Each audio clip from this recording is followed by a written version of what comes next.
Sabe, Dani, quando eu conheci seu filho e soube que ele era um fontinho, a primeira coisa que veio na minha cabeça foi a minha imagem de infância.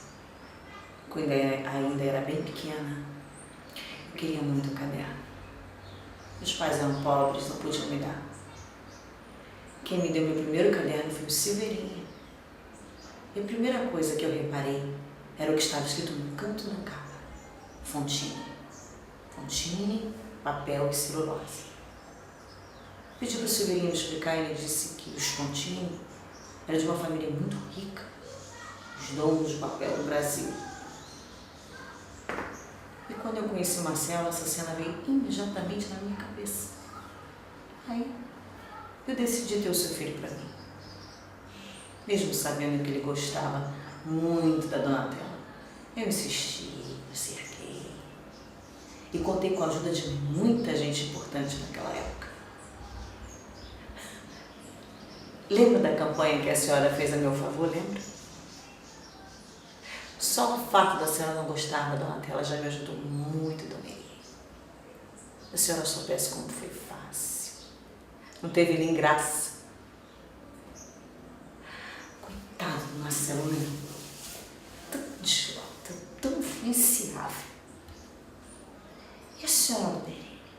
Hein? E a senhora, hein? A senhora é muito burra.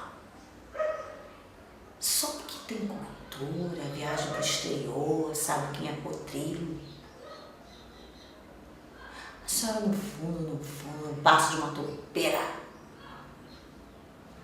Olha quem. Justo em quem a senhora foi confiada, Neri.